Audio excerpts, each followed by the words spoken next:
السلام علیکم ورحمۃ اللہ وبرکاتہ۔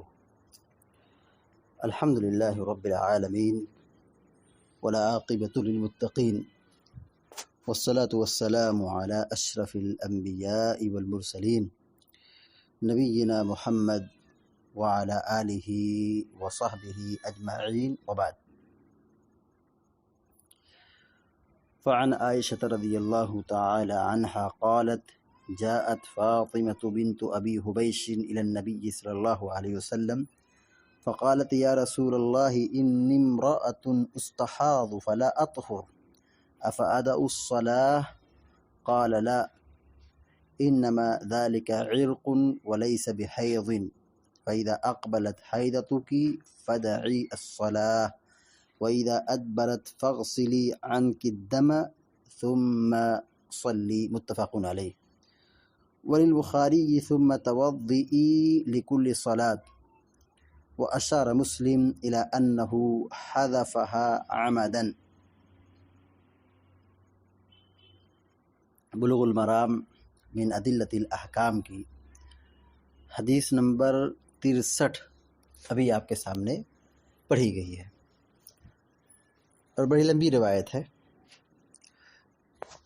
باب یہ چل رہا تھا باب نواقض الوضوء، وہ چیزیں جو وضو کو توڑنے والی ہیں، یعنی جن سے وضو ٹوٹ جاتا ہے، یعنی کچھ ایسے اعمال ہیں، کچھ ایسی چیزیں ہیں جن کی وجہ سے وضو ٹوٹ جاتا ہے۔ یہی عنوان ہے، اسی کے متعلق یہاں پہ حدیث بیان کی جائیں گی۔ پہلی حدیث جو تھی اس میں یہ تھا کہ اوگھنا، یعنی سونے سے پہلے آدمی اونگھتا ہے، یہ نواقض وضو میں سے نہیں ہے۔ دوسری جو روایت ہے جیسے عائشہ صدیقہ رضی اللہ تعالیٰ عنہا کی ہے، اس میں یہ ہے کہ حیض کا تذکرہ ہے اور استحاضے کا تذکرہ ہے۔ اس حدیث کو اس باب میں اس لیے لایا گیا ہے، یہ اشارہ دینے کے لیے، یہ بتانے کے لیے کہ حیض اور استحاضہ جو عورت کی شرمگاہ سے خون نکلتا ہے، اس کی وجہ سے وضو ٹوٹ جاتا ہے، اس لیے اس حدیث کو یہاں پر ذکر کیے۔ استحاضہ اور حیض، جو عورت کی شرمگاہ سے خون آتا ہے، اس کی وجہ سے وضو ٹوٹ جائے گا۔ حیض ہے تو عورت جو ہے ناپاک ہو جائے گی، یعنی اس کو اب اختتام پر غسل کرنا فرض ہوگا، یعنی جیسے وہ حیض کی مدت سے پاک ہوگی، ختم ہوگا، اس کو غسل کرنا پڑے گا۔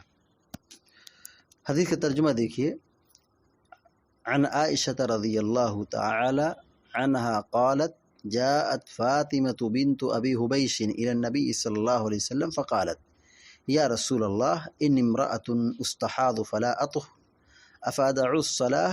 قال لا، إنما ذلك عرق وليس بحيض، فإذا أقبلت حيضتك فدعي الصلاة، وإذا أدبرت فاغسلي عنك الدم ثم صلي، متفق عليه۔ جاءت معنی ہوتا ہے آنا۔ جاء یہ مذکر کے لیے، یعنی مرد کے لیے، اور جاءت عورت کے لیے، یعنی فیمیل کے لیے۔ جاءت کا معنی ہوگا آئی۔ جاءت فاطمۃ، فاطمہ تشریف لائیں، فاطمہ آئیں۔ فاطمۃ بنت ابی حبیش، فاطمہ بنت ابی حبیش حاضر ہوئیں یا آئیں یا تشریف لائیں۔ الی النبی صلی اللہ علیہ وسلم، نبی کریم صلی اللہ علیہ وسلم کے پاس۔ الی معنی تک، الی النبی صلی اللہ علیہ وسلم، نبی کریم صلی اللہ علیہ وسلم کے پاس۔ جاءت فاطمۃ بنت ابی حبیش الی النبی صلی اللہ علیہ وسلم، فاطمہ بنت ابی حبیش اللہ کے نبی صلی اللہ علیہ وسلم کی خدمت میں حاضر ہوئیں یا نبی علیہ الصلوۃ والسلام کے پاس تشریف لائیں۔ فقالت، تو انہوں نے کہا، یعنی فاطمہ رضی اللہ تعالیٰ عنہ نے کہا، یعنی سوال کیا، یا رسول اللہ، اے اللہ کے رسول صلی اللہ علیہ وسلم، یا مانے اے، انی بے شک میں، انی مانے بے شک میں، امرأتن عورت، امرأتن مانے عورت فیمیل، ان امرأتن میں ایک عورت ہوں، استحاض، استحاض یہ مجہول کا صیغہ ہے اور واحد متکلم کا صیغہ ہے، فعل مجہول ہے اور واحد متکلم ہے۔ اس کا معنی کیا ہوگا؟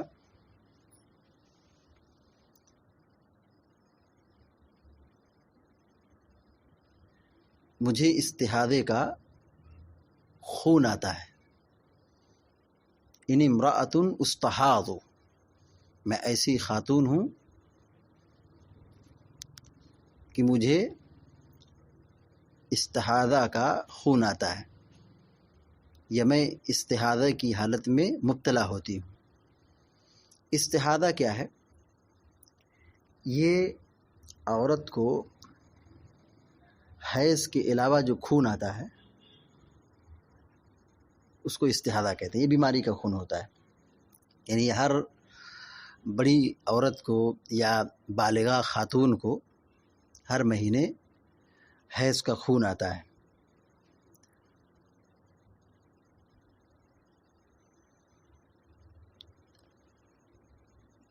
کچھ خواتین کو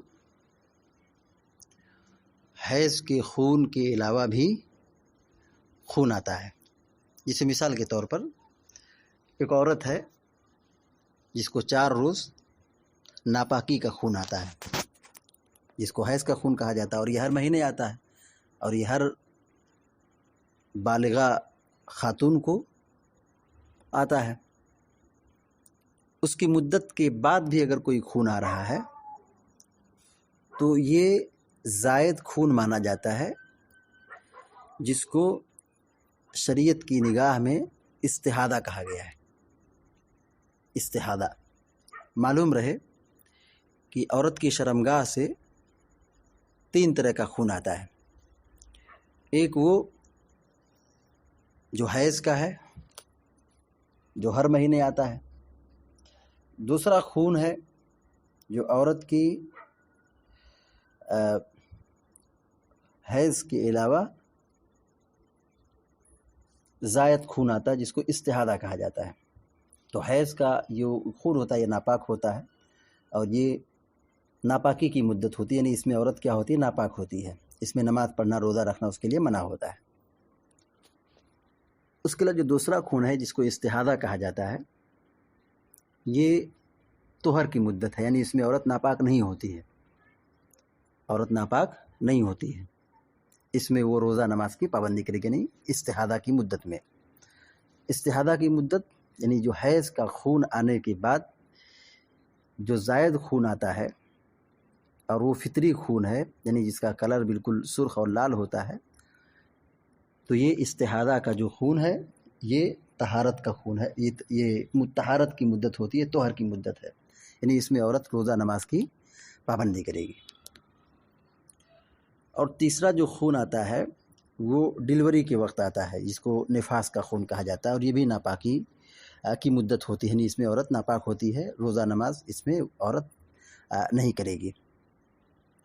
تو وہ جو خاتون فاطمہ بنت ابی حبیش رضی اللہ تعالیٰ عنہ کے پاس تشریف لائی تھی، انہوں نے یہی کہا کہ انی امرأۃ استحاض، کہ اے اللہ کے نبی صلی اللہ علیہ وسلم میں استحاضے میں مبتلا ہوتی ہوں، یعنی مجھے استحاضے کا خون آتا ہے، یعنی حیض کے بعد زائد خون آتا ہے۔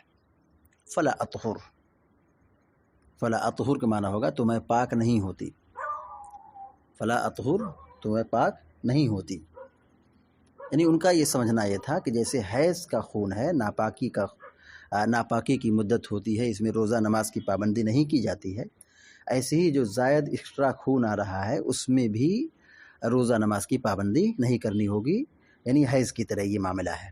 فلا اطہر اس لیے کہا کہ میں پاک نہیں ہو پاتی ہوں، میں پاک نہیں رہتی۔ سوال یہ پوچھا افادعو الصلاۃ، کیا میں نماز کو چھوڑ دوں؟ مانے کیا؟ فا مانے تو، ادعو مانے میں چھوڑ دوں، افا ادعو کیا میں چھوڑ دوں، الصلاۃ نماز کو، افا ادعو الصلاۃ کیا میں نماز کو چھوڑ دوں، یعنی نماز نہ پڑھوں۔ جیسے حیض کی مدت میں نماز میں نہیں پڑھتی اور اس میں نماز نہیں پڑھی جاتی ہے، تو کیا اسی طرح استحاضے کا بھی معاملہ ہے کہ اس میں نماز کو چھوڑ دی جائے جیسے اس حیض میں چھوڑ دیا جاتا ہے؟ قال لا، قال لا، پیارے نبی صلی اللہ علیہ وسلم نے کہا نہیں۔ کیا مطلب ہوا؟ حیض اور استحاضہ میں فرق ہے۔ حیض کا خون جب آئے گا تو عورت ناپاک ہو جائے گی اور اس کو روزہ نماز کی پابندی نہیں کرنی ہوگی، لیکن جب حیض کا خون بند ہو جائے، حیض کی مدت کے بعد جو زائد خون آ رہا ہے اس مدت میں عورت ناپاک نہیں ہوگی، یہ اس کی طہر کی مدت ہوتی ہے، پاکی کی مدت ہوتی ہے، اس میں روزہ نماز وغیرہ کی پابندی اس کو کرنی ہے۔ یہ فرق بتایا، کہا کہ حیض اور استحاضہ دونوں ایک نہیں ہے بلکہ دونوں میں فرق ہے۔ قال لا، تو آپ نے کہا نہیں، نماز مت چھوڑو، نماز پڑھو۔ انما ذالک عرق، انما ذالک عرق، وہ رگ کا خون ہے۔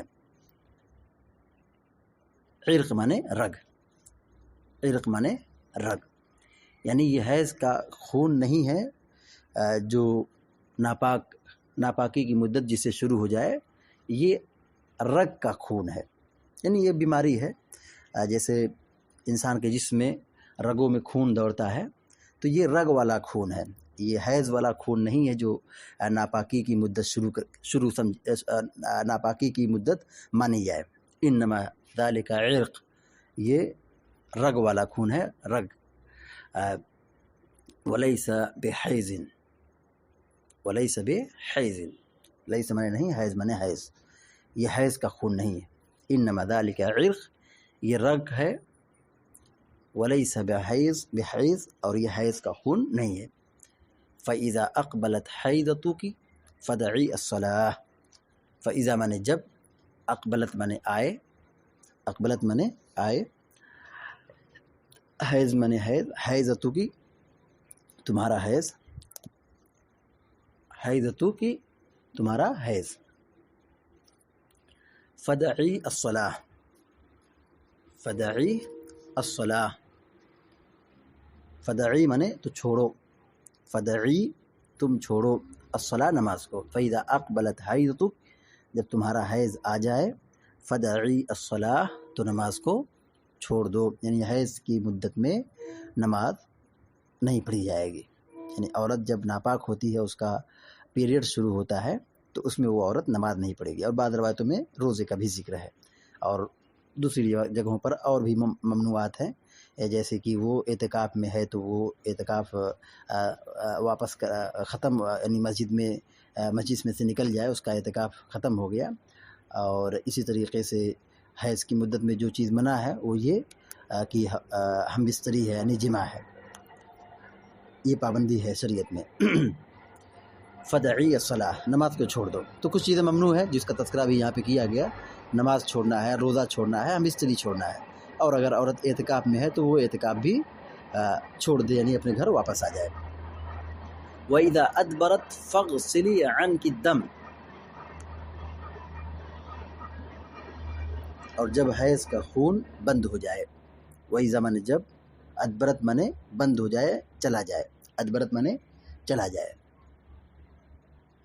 وَإِذَا أَدْبَرَتْ جب وہ حیض بند ہو جائے، چلا جائے، تو کہتے ہیں فَاغْسِلِي عَنْكِ الدَّمَ، تو خون کو دھو، فَاغْسِلِي عَنْكِ الدَّمَ خون کو دھلو، یعنی چونکہ وہ ناپاکی کا خون ہے اس کو دھلو۔ اور بعض روایتوں میں یہ ہے کہ اس غسل کرو، جنابت کا غسل کرو، یعنی ناپاکی کا غسل کرنا اس پر فرض اور واجب ہے۔ یہاں خون دھلنے کا حکم دیا گیا ہے اور بعض روایتوں میں غسل کا حکم دیا گیا ہے، تو معلوم یہ ہوا کہ عورت کو نہانا پڑے گا جب اس کا حیض بند ہو جائے گا۔ ثم صلی،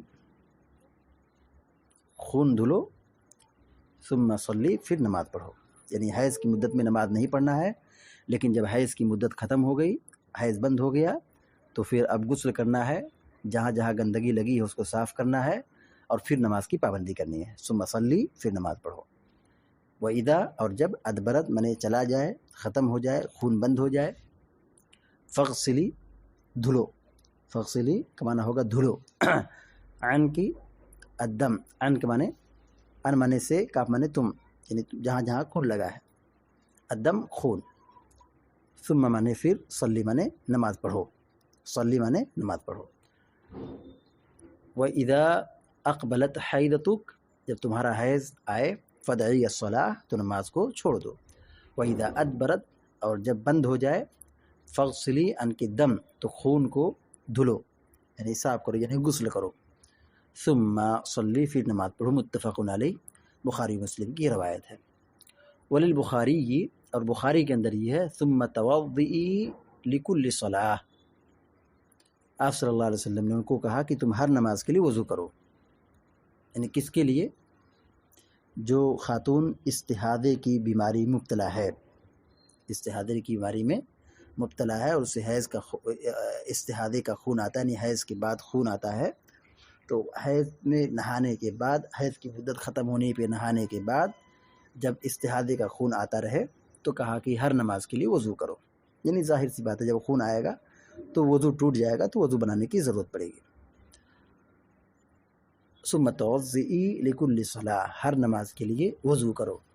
واشار مسلم الی انہ حذفها عمدا، یعنی بخاری میں یہ لفظ ہے کہ ثم توضئی لکل صلاۃ، لیکن مسلم میں یہ لفظ نہیں ہے. تو اسی کہا کہ واشار مسلم، امام مسلم نے اشارہ کیا ہے الی اس بات کی طرف، انہ حذفها عمدا، کہ اس چیز کو عمدن چھوڑ دیا ہے، یعنی یہ ٹکڑا امام مسلم نے بیان نہیں کیا ہے. تو اس حدیث سے جو سب سے اہم پیغام ہے وہ یہی کہ وہ خاتون جو اس بیماری میں مبتلا ہے، یعنی استحاضے کا خون اسے آتا ہے، وہ روزہ نماز کی پابندی کرے گی، کیونکہ یہ استحاضے کا جو زائد خون ہے یہ حیض نہیں ہے، اور یہ ناپاکی کی مدت نہیں مانی جائے گی. اس میں روزے نماز کی پابندی عورت کو کرنی ہے. حدیث کا ترجمہ پھر سے دیکھ لیے. حضرت عائشہ صدیقہ رضی اللہ تعالیٰ عنہ بیان فرماتی ہیں کہ جاءت فاطمہ بنت ابی حبیش الی النبی صلی اللہ علیہ وسلم، فاطمہ بنت ابی حبیش نبی کریم صلی اللہ علیہ وسلم پر تشریف لائیں. فقالت، انہوں نے یہ کہا کہ یا رسول اللہ، اللہ کے رسول صلی اللہ علیہ وسلم، انی امرأۃ استحاض، میں ایسی خاتون ہوں کہ استحاض، مجھے استحاضے کا خون آتا ہے، یعنی استحاضے میں مبتلا ہوں. فلا اطہر، اور تو میں پاک نہیں ہوتی، یعنی ان کی یہ سوچتی کہ میں پاک نہیں ہو رہی ہوں. افادع الصلاۃ، کیا میں نماز کو چھوڑ دوں؟ قال لا، تو آپ نے کہا نہیں. انما ذلک عرق، بے شک یہ رگ کا خون ہے، یہ رگ ہے، یعنی یہ حیض کا خون نہیں ہے. ولیس بحیض، اور یہ حیض نہیں ہے. فاذا اقبلت حیضتک، جب تمہارا حیض آئے، فدعی الصلاۃ، تو نماز کو چھوڑ دو. واذا ادبرت فاغسلی عن کی الدم، اور جب یہ حیض کا خون بند ہو جائے، جب تمہارا حیض کا خون بند ہو جائے، تو فاغسلی عن کی الدم، تو خون کو اپنے سے دھلو، یعنی جہاں جہاں خون لگا ہے اس کو صاف کرو. اور بعض روایتوں میں غسل کا ذکر ہے، یعنی غسل کرنا ضروری ہے. ثم صلی، پھر اس کے بعد نماز پڑھو. متفق علیہ، بخاری مسلم کی روایت ہے. اس حدیث سے جو بات معلوم ہوئی وہ یہ کہ خواتین کو بھی اپنے مخصوص مسائل کو سیکھنا چاہیے. خواتین کو، عورتوں کو اپنے جو مخصوص مسائل ہیں، یعنی جسے حیض ہے، نفاس ہے، استحاضہ ہے، پاکی اور ناپاکی کی جو مسائل ہیں، اس کو اچھی طریقے سے خواتین کو سیکھنا چاہیے. اس میں سستی اور کوتاہی کرنا یہ حرام ہے. دوسری بات یہ معلوم ہوئی کہ سوال کرنا چاہیے، پوچھنا چاہیے. تیسری بات یہ معلوم ہوئی کہ استحاضہ اور حیض میں فرق ہے. استحاضہ اور حیض کے خون میں فرق ہے. استحاضہ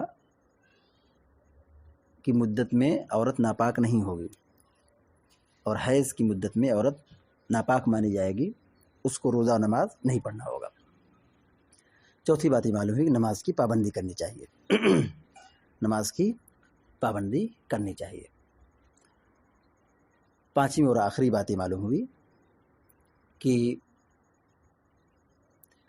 حیض کے خون کے بعد غسل کرنا چاہیے.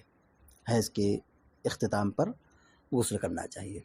اللہ تعالیٰ سے دعا ہے کہ اللہ تعالیٰ ہم سب کو علم نافع عطا فرمائے. آمین یا رب العالمین.